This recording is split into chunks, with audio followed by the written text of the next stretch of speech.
Okay, it's Tuesday, so that means we're here with another episode of Tipsy Tuesdays. Well, actually, it's not another one because it's my first one. Say hello to my grandson. Hey, Papa Bear. Okay, so right now it's the slow season, specifically for restaurants and bars. And I know a lot of people would think, no, it's not, because it's the holidays, a lot of people are going out, but that's not necessarily the case for everybody in this industry. So today, I want to share with you 3 tips on what you can do right away today to save yourself in a slow season. Tip number 1, pray. Okay? Pray every day. That's why we pray. But seriously, pray. And not just that God gets you through the season, but ask God to reveal to you what it is you need to learn in this season. That's the key. Tip number 2 is cut out anything that you can do without. Okay, so what does that mean? Obviously, we have to pay rent, we have to pay payroll, we have to pay We Energies, we have to pay our distributors. But there might be a couple of things on your expenses that you can do without for a couple of months. So for me, that would be a Lesco. They bring me my rugs, they bring me my towels, they bring me my paper goods.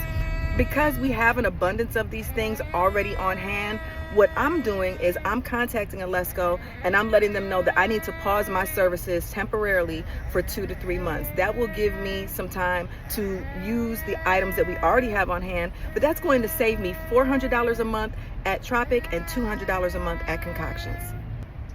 Okay, tip number 3 is don't run from your creditors. I know that could feel like the first initial reaction is to shrink back and try to hide to buy yourself some time, but I advise on doing the actual opposite. Call them, let them know what's going on. You think you're the first person who's ever gone through a slow season in business, especially the ones who you pay religiously and faithfully and you're in good standing with. Call them, let them know what your financial situation is, see if there's any way possible that it can extend some credit terms to you, or potentially if they can allow you to pay later. But do not ignore your creditors. Be proactive, reach out and explain your situation. Okay, yes, tip number 4. Tip number 4 would be, what would it be? I'm trying to think. I just had it and I lost it. I told y'all this happens. Okay, I remember now. Tip number 4 is talk to your staff. Okay, because one of the things you're gonna have to do in this slow season is manage really tightly, and we know we have to make payroll, right? So let's just make sure it's the tightest payroll possible. So you might have some days where you might need to close a little early. Make sure you're letting your customers know that.